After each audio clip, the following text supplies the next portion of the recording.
할렐루야. 15세기에 이탈리아 제노바라는 도시에 부유한 귀족 가정에 한 부인이 있었습니다.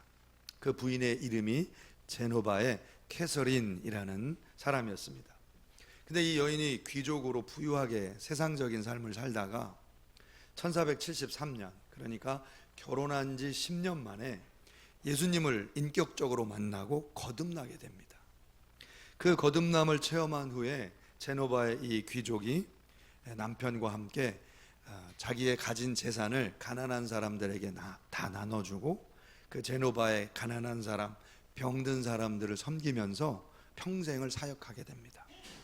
그러면서 병원 사역을 하면서 가난한 사람들을 섬기면서 하나님과의 깊은 교제의 시간을 갖고 그 교제를 글로, 일기로 썼는데요, 그 영성 일기의 이름이 Life and Teachings, 삶과 가르침들이라는 일기였습니다. 그녀는 날마다 하나님과 교제하면서 그 교제의 삶에 대해서 이렇게 설명했는데요, 나는 날마다 마치 하나님의 사랑이 더러운 것을 다 버리듯이 내 눈에서 먼지가 제거되는 것을 느낍니다. 이렇게 고백을 했습니다. 그리고 그가 하나님과 죄가 함께 할 수 없구나라는 것을 깨닫고, 하나님, 내 자아의지가 완전히 하나님 안에서 소멸되게 해주세요. 그렇게 고백을 합니다. 영어로 이렇게 고백했어요. I felt a desire to live without self-will. 제가 이걸 준비했는데 안 넘겨주시네요. 네. 네. 안 넘겨주셔서 한 문장은 제가 지나갔습니다. 자, 근데 자기가 진짜 내가 하나님을 사랑하는 법, 그것은 내 자아를 사랑하는 게 아니라 내 자아가 없어지도록 기도하는 것이라고 설명했어요. 이거를 마치 빵으로 비유를 이렇게 했는데요, 제가 잠깐 설명을 드리겠습니다. 내 자아가 빵을 사랑한다고, 좋아한다고 한번 생각해 보자는 거예요. 그래서 그 빵을 너무 좋아해서 맛있게 먹었는데, 내가 빵을 너무 좋아하니까 빵이 내 속에 남아있기를 원한다면 여러분 얼마나 이상하겠어요. 나는 빵을 너무 사랑하니까 빵을 먹었는데 내 속에서 빵이 아직 남아있기를 바란다. 너무 이상하죠. 여러분, 정말 내가 나를 사랑한다면 빵이 속에서 남아있기를 원하는 게 아니라 빵이 완전히 사라져서 내 몸에 흡수되기를 원하겠죠. 마치 이와 같이 내 자아가 나는 나를 너무 사랑하니까 내가 살아있으면 좋겠어, 이게 너무 이상하다는 겁니다. 내가 주님 안에서 다 부셔지고 주님에게 다 흡수되기를 바라야 진짜 나를 사랑하는 거라는 거예요. 제가 이 얘기를 우리 성도님들이 잘 이해하실 수 있는지 집사람에게 물어봤어요, 어제.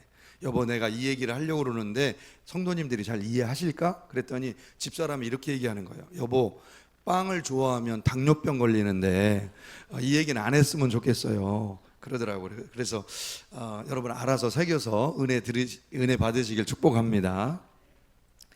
오늘 우리가 읽은 로마서 1장 16절 말씀에는 사도 바울이 강한 신앙의 고백하고 있는데요, 아주 결연한 자세로 이렇게 설명합니다. 내가 복음을 부끄러워하지 아니하노니 이 복음은 모든 믿는 자에게 구원을 주시는 하나님의 능력이 됨이라. 먼저는 유대인에게요, 그리고 헬라인에게로다. 나는 복음을 부끄러워하지 않는다. 여러분, 이 고백이 언뜻 들으면 당연한 것 같은데 참 이상하게 들립니다. 왜냐하면 복음을 누가 부끄러워한단 말인가, 우리는 이렇게 생각을 한다는 거죠. 그런데 그때 당시에 로마 교회에 유대인이건 헬라인이건 이 사람들이 교회에 들어와서 복음을 부끄러워하는 문화가 교회 속에 팽배해 있었습니다. 왜냐하면 유대인은 유대인대로 유대인 공동체에서 예수님을 메시아로 믿는다고 배척당하고 핍박을 당했기 때문에 그래요. 또 헬라인들은 헬라인대로 로마 사람들에게 무신론자라고 핍박을 받았습니다. 무신론자라고. 오히려 로마의 신들, 헬라의 신들을 믿지 않고 예수만 믿는다고 무신론자라고 핍박을 받은 거예요. 고소를 당하고 매를 맞고 감옥에 갇히기도 했습니다. 사도행전에 그 말이 많이 이야기가 기록이 돼 있죠. 그런데 사도 바울은 이렇게 복음을 부끄러워하는 문화 속에서 오히려 나는 복음을 부끄러워하지 않는다 이렇게 선포한 거예요. 오히려 사도 바울은 유대인이기 때문에 핍박도 받았고, 또 나면서 로마인으로 헬란말을 쓰는 헬라인 문화 속에 자란 이 사도 바울은 또 헬라인들에게도 핍박을 받은 사람입니다. 그래서 부끄러워하기 시작하면 사도 바울처럼 복음을 몰래 믿을 만한 사람이 없었는데도 불구하고 사도 바울이 나는 복음을 부끄러워하지 않는다 당당하게 이야기했다는 거예요. 사랑하는 성도님 여러분, 어디 여러분 초대교회만 이런 문화가 있었겠어요? 오늘날에도 사실은요, 복음을 굉장히 부끄러워하는 문화가 우리 그리스도인들 사이에 사실 팽배하게 녹아들어가 있음을 우리가 발견할 수가 있습니다. 여러분, 왜 기독교인들이 복음을 좀 부끄러워하냐면요, 각자 소속해 있는 그 그룹 안에서 우리가 소수라고 느끼기 때문에 그래요. 직장에서도 소수라고 느껴지고, 학교에서도 소수라고 느껴지고, 어떤 집은 집안에서도 소수기 때문에 핍박을 받습니다. 그래서 예수 믿는 기독교인이라는 것을 당당하게 자랑하기가 어렵게 느껴지는 거예요. 그런데 사실요, 우리가 다수가 된다고 해서 복음을 자랑할 수 있느냐? 사실 그렇지 않습니다. 여러분, 그리스도인들이 다수가 된다고 해서 내 속에 있는 고백이 진짜 그리스도를 자랑스럽게 고백할 수 있느냐? 이건 다른 문제입니다. 왜냐하면 여러분, 내가 그리스도를 자랑한다는 것은 내 자아는 죽고 예수님만 살아서 예수님이 영광받는 상태로 사는 것이기 때문에 그렇습니다. 여러분, 이 세상 사람들은 우리를 근원적으로 좀 미워하고 싫어합니다. 왜? 복음을 믿는 사람들은 예수님이 살고 나는 죽는 길을 선택하기 때문에 그렇습니다. 언제나 어디서나 나를 죽이고 예수님만 살리는 길을 선택하기 때문에 우리가 어디에 소속돼 있든지 우리는 미움을 당할 수밖에 없는 상황 속에 처하게 된다는 거예요. 자, 여러분, 제가 많은 그리스도인들이 소극적으로 믿고 숨어서 믿고 또 드러내놓고 복음을 자랑하지 못하는 모습을 보게 된 게 최근 일이 아닙니다. 사실 최근 일만이 아니에요. 제가 처음 예수 믿고 교회를 딱 갔는데, 제가 이제 대학부 공동체 처음에 딱 간 거예요. 그런데 대학부에 들어가서 토요일 날 대학부 예배가 있는데, 그 대학부 예배에 가니까 대학생들이요 이런 얘기 하더라고요. 저한테 내일 모레 월요일 날 시험이 있어서 예배 너무 부담돼. 토요일도 예배드리고 주일도 예배드리는 게 너무 부담돼. 막 이러는 거예요. 월요일 날 시험이 있는데 왜 토요일 예배가 왜 부담되죠? 제가 그때 그런 생각을 했어요. 왜냐하면 저는 학생 운동을 했기 때문에 워낙에 학업 거부, 시험 거부를 자주 해봐가지고 시험이 안 무서웠거든요. 시험이 안 무서우니까 대학생들이 그러는 거, 월요일 날 시험이 있는데 부담돼. 그게 이해가 안 가더라고요. 그러니까 저는 예수님을 믿을 때 이렇게 믿었어요. 예수님이 전부거나 아니면 내 인생은 아무것도 아니거나. Jesus or nothing. 혹은 Jesus is everything. 예수님이 내 삶의 전부거나 혹은 내 인생이 아무것도 아니거나. 예수님이 내 인생의 전부라면은 예수님이 가장 우선순위에 서 계셔야 한다. 이렇게 처음 믿음 생활을 시작한 거예요. 그래서 제가 우리 대학생들하고 함께 이제 신앙생활을 하는데요, 제가 시험을 무서워하지 않기 위해서 기도하고 공부하기 시작했어요. 그래서 새벽 기도 딱 가가지고 책가방을 딱 싸가지고 새벽 기도를 간 겁니다. 대학생 때. 그리고 새벽 기도가 끝나면 그때는 여러분 5시였잖아요. 그죠? 빠른 교회는요 4시 반에 했습니다. 4시 반에. 여름에 4시 반에 했어요. 그 4시 반에 가가지고 새벽 기도 한 다음에 제가 가방 메고 도서관을 가니까 제일 먼저 가는 거예요. 기다렸다가 문 열 때 기다렸다가 들어가는 거예요. 그리고 이제 공부하기 시작한 거죠. 물론 안 졸았다는 얘기는 아닙니다. 예, 물론 조는 시간도 좀 많이 있었는데, 자, 그렇게 하고 이제 공부를 한 거예요. 기도하고 도서관에 가서 공부하기 시작했는데, 그리고 그게 한 1년 정도 됐는지 잘 모르겠어요. 그런데 저보고 대학부 회장하라고 하더라고요. 그리고 그렇게 생활을 몇 년 또 하다 보니까 목사님이 불러가지고 신학교 가라고 하더라고요. 그렇게 신학교도 그렇게 다녔어요. 신학교 다닐 때도 제일 먼저 새벽 기도하고, 신학생들요 새벽 기도 정말 안 다닙니다. 신학생, 그죠? 신학교 가면요 그렇게 예배 안 드리고 기도 하나, 신학생들처럼 기도 안 할까? 근데 제가 안다잖아요, 제가. 근데 신학교 제가 기숙사에서 제일 먼저 문을 잠그고, 잠궈진 문을 열고 새벽 기도 다니고 학교를 다녔어요. 그래서 기숙사 사감 목사님이 그 기숙사 키를 저한테 맡겼어요. 아침에 가장 먼저 일어나니까. 그렇게 공부하니까 학교에서 장학금 주더라고요. 교수님이 조교하라고 그러더라고요. 그러더니 유학 보내시더라고요. 언제 아멘 하나 기다렸어요. 할렐루야. 저에게 하나님께서 목숨처럼 붙든 복음을 허락하시고, 목숨처럼 예수를 붙들고 자랑스럽게 예수 믿게 만들으셔서 저를 복음으로 자랑스러운 인생 만들도록 하나님께서 인도하셨다는 거예요. 사랑하는 성도님 여러분, 사도 바울이 복음을 부끄러워하는 로마 교회 기독교인들에게 어떤 권면을 주고 있느냐, 6절과 7절에 보면 이런 말씀이 있습니다. 6절과 7절 하나만 더 넘겨주시면 이렇게 되어 있습니다. 너희도 그들 중에서 예수 그리스도의 것으로 부르심을 받은 자니라.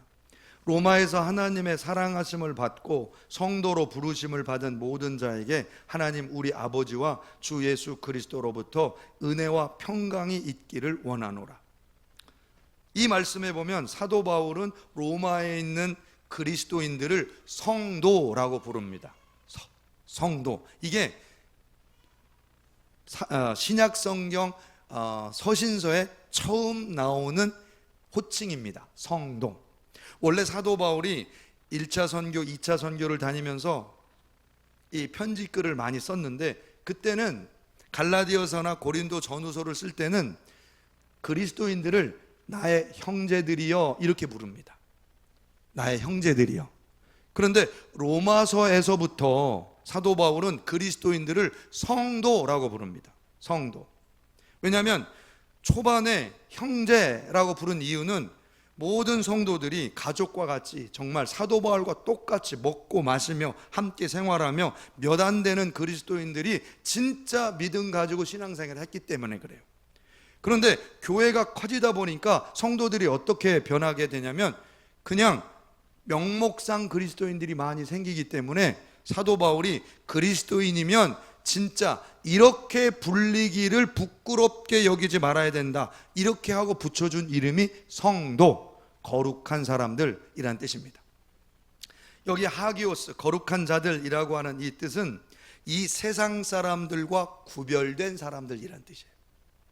그러니까 우리 그리스도인들은 존재적으로 거룩하라고 부름을 받은 존재들이라는 거예요. 그래서 이름이 성도, 세인트, 거룩한 사람들이라고 부름을 받았다는 거예요.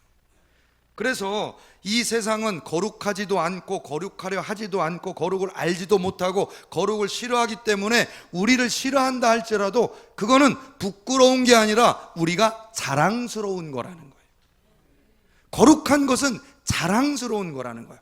핍박을 당할지언정 이건 거룩하고 자랑스러운 존재다, 이렇게 설명을 하고 있었다는 거예요. 여러분, 제가 이렇게 설명드리면 우리는 구별되어 있다, 우리는 소수지만 핍박당하지만 거룩하다, 이렇게 얘기를 하면 성도님들이요 이런 질문합니다. 목사님, 이 세상과 그러면 우리가 완전히 선을 긋고 우리는 뭐 따로 살아야 됩니까? 성도들은 그럼 교회만 다니고 직장에서 그 세상 사람들하고 어떻게 생활을 해야 된다는 말입니까? 우리는 손해만 보고 살아야 됩니까? 눌려서 살아야 됩니까? 뭐 이런 생각을 하면서 질문을 하는 경우가 있어요. 절대 그렇지 않습니다. 예수님은 우리 성도들이 어떻게 세상 속에서 살아가야 되는지를 이렇게 가르쳐 주셨어요. 우리 성경 말씀 한번 같이 보겠습니다. 요한복음 16장 33절. 우리 함께 읽어보겠습니다. 이것을 너희에게 이르는 것은 너희로 내 안에서 평안을 누리게 하려 함이라. 세상에서는 너희가 환난을 당하나 담대하라. 내가 세상을 이기었노라. 예수 믿으면 분명히 환난이나 핍박이 오는데 그것이 없다는 얘기가 아니라 그것을 담대히 이기면 된다는 겁니다. 예수님이 세상을 이미 이기셨기 때문에 우리도 이기면 된다는 거예요. 그런데 어떻게 이기냐는 거예요. 어떻게? 여러분 어떻게 이겨야 될까요? 예수님이 이것도 가르쳐 주셨어요. 어떻게 가르쳐 주셨느냐? 요한복음 16장 33절에 내가 세상을 이기었노라 이렇게 얘기하자마자 그 다음 절이 17장 1절인데 예수님이 이 얘기를 하시자마자 이렇게 얘기하십니다. 예수께서 이 말씀을 하시고 눈을 들어 하늘을 우러러 이르시되 아버지여 때가 이르러 싸우니. 자, 이게 무슨 말씀이냐? 내가 세상을 이겼으니 담대하라. 너희도 세상을 이겨라. 이렇게 말씀하신 예수님이 그 다음에 무슨 일을 하셨느냐? 하늘을 우러러 기도하셨다는 거예요. 여러분 세상을 이기는 방법은 예수님이 가르쳐 주신 방법대로 하시면 그대로 여러분들도 세상을 이길 수 있다는 거예요. 여러분 기도하면 세상을 이긴다는 겁니다. 기도하면 모든 문제들을 이긴다는 거예요. 여러분 요즘에 직장 내 괴롭힘 참 많죠. 직장이나 학교에서 괴롭힘 많죠. 우리 젊은이들 어떻습니까? 직장 내 또는 학교 내 그런 괴롭힘들 좀 있죠. 제가 보스턴에 있을 때 한 여자 자매님이 교회에 오셨어요. 근데 이분이 MIT의 연구원으로 오신 거예요. 여기 카이스트에 계시다가 이제 연구원으로 이제 결혼이 굉장히 늦었어요, 이분이. 그래서 그때 제가 애가 셋이었는데 나이가 저 정도 됐었으니까. 그러니까 나이가 꽤 있으셨는데 이분이 이제 싱글이었죠, 싱글. 근데 새벽 기도 때마다 와서 그렇게 우는 거예요. 그래서 저는 역시 내 설교가 은혜스럽구나. 어쩌면 저렇게 매일 울까? 얼마나 저렇게 설교의 은혜를 받을까? 역시 설교가 참 은혜스럽구나. 이렇게만 생각을 했어요. 여러분들 웃으라고 한 소리지 제가 교만해서 그런 게 아닙니다. 그런데 이분이 알고 보니까 직장 내 괴롭힘을 당한 거예요. 그러니까 MIT 연구원이니까 한국에서 왔다고 따돌리고 괴롭히는데 아침에 가보면 책상을 빼놓는 거예요. 외국 애들이 의자도 빼놓고 어느 날은 책상을 빼놓고 그리고 어느 날 가면 책상 위에다가 엽서를 딱 해서 여러분 블랙메일이라고 아시죠? 블랙메일. 협박 편지. 카드에 해고를 딱 그려놓고 책상에 올려놓는 거예요. 매일 그 일이 일어나는 거예요. 그러니까 이분이 새벽마다 기도 안 할 수 없고 눈물로 하나님 앞에 매달리지 않을 수가 없는 거예요. 이분이 눈물로 기도를 하는데 제 기억에 거의 1년 반, 2년 가까이를 그렇게 기도하시더라고요. 근데 하나님이 어떻게 하시냐면요, 이분이 눈물로 매일 기도하시고 얼마나 이분이 성품이 온유하신지 한 번 화내는 걸 못 봤어요. 근데 1년 반, 2년 정도 그렇게 기도하시니까 하나님 어떻게 바꾸시냐? 그 연구실에 그 사람을 핍박했던 사람들이 다 나가게 만드셨어요. 다 나가게 만들고 이분이 고참이 돼버렸어요. 그리고 이분이 그 연구실에 주임이 돼버린 거예요.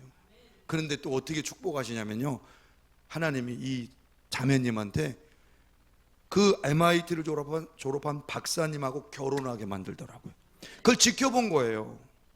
한 남자가. 이분이 교수 발령을 받고 캐나다의 유명한 대학교로 지금 발령 대기를 받고 있는데 이분 소식을 딱 들어가지고 소개를 했는데 결혼이 돼가지고 캐나다 교수로 간 거예요. 둘이 부부가 결혼해서 이분은 거기 캐나다 유명한 대학의 연구원으로 같이 간 겁니다. 할렐루야.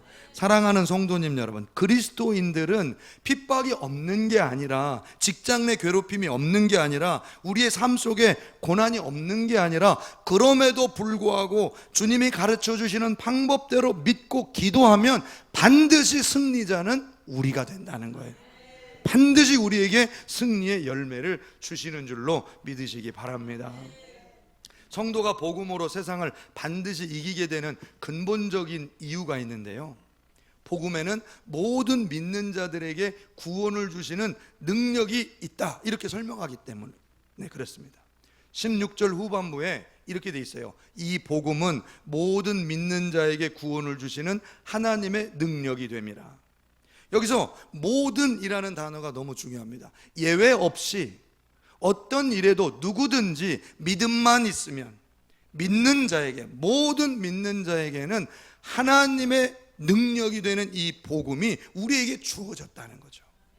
제가 복음이 능력이 된다 이렇게 설명을 드리니까요, 성도님들이 이렇게 질문하십니다. 아니, 이렇게 많은 다양한 문제를 예수님이 다 혼자 해결해 주신다고요?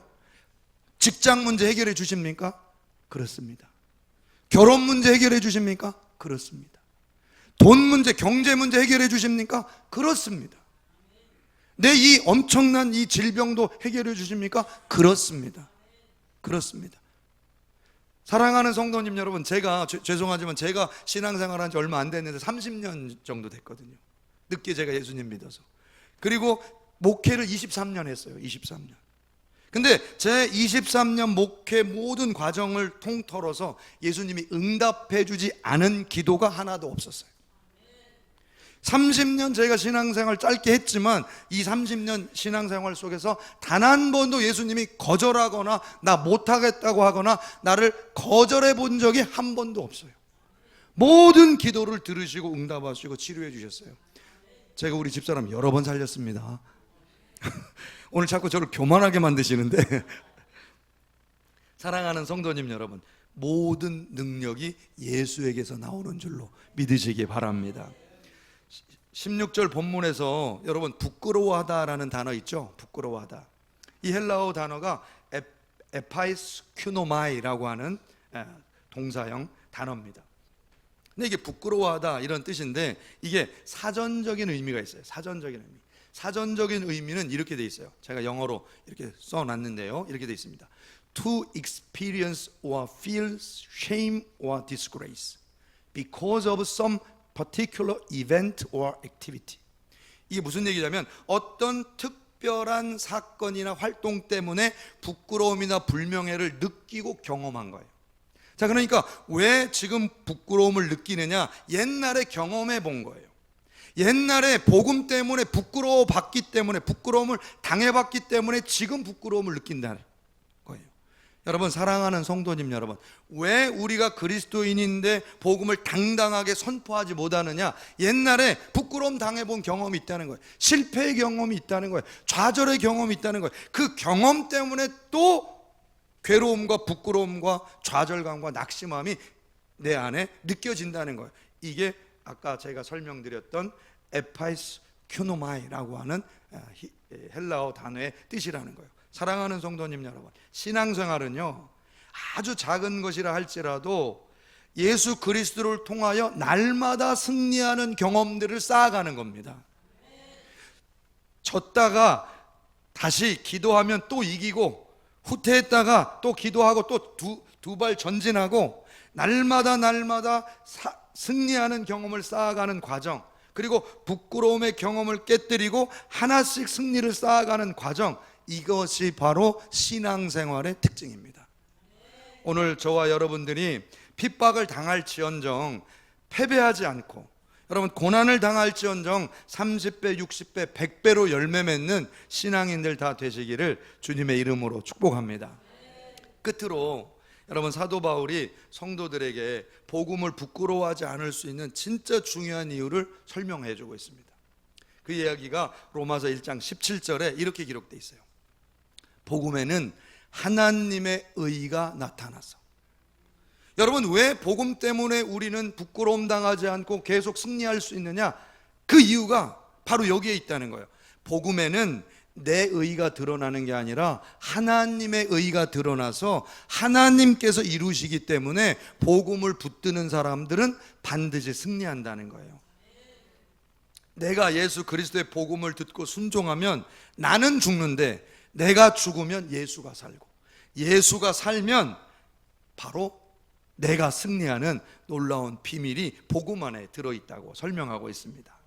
사랑하는 성도님 여러분, 내가 사는 승리의 비결은 없어요. 나도 살고 나도 이기고 이건 어떤 비결도 없습니다. 그런데 복음에는 내가 죽으면 예수님이 살아나시고 예수님이 나를 살리셔서 나를 이기게 하신다, 이렇게 설명을 하고 있습니다.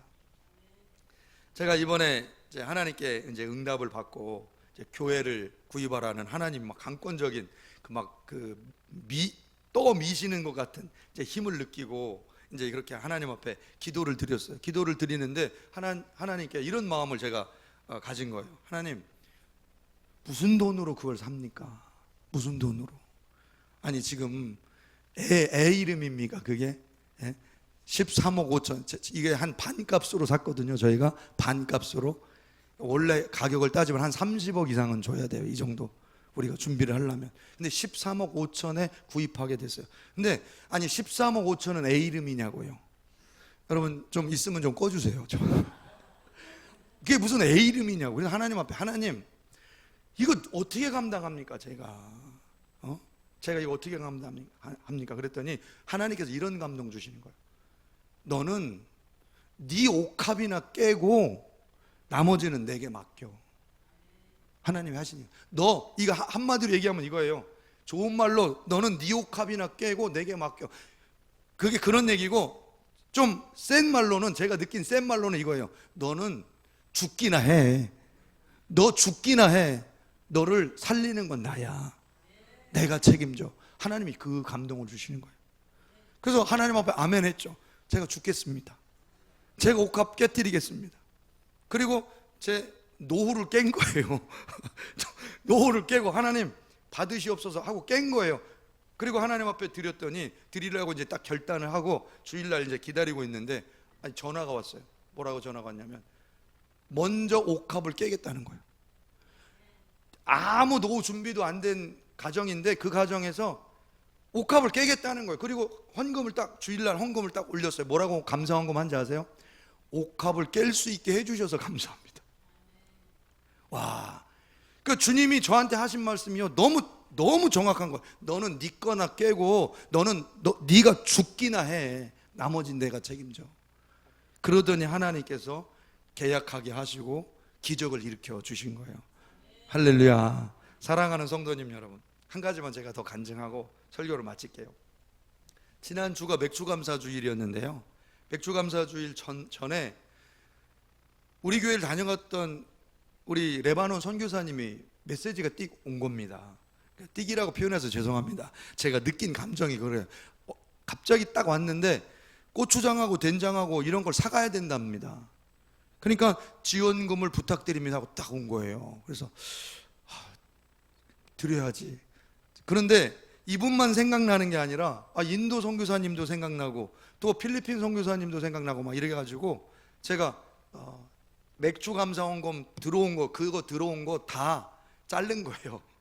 잘라가지고 나눠서 드린 거예요. 딱 보내고 나서 이제 그게 주일 지나고 월요일이나 아마 다 들어간 것 같아요.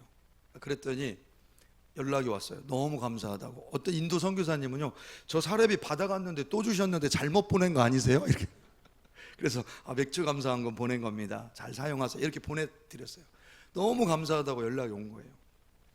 그리고 나서 그 다음 날인가 우리 교회를 소개했던 목사님이 찾아오신 거예요. 우리 교회 여기 세를 나가게 해주겠다고 찾아오면서 우리 교회 대출 이자를 1%를 다운시켜 준 거예요.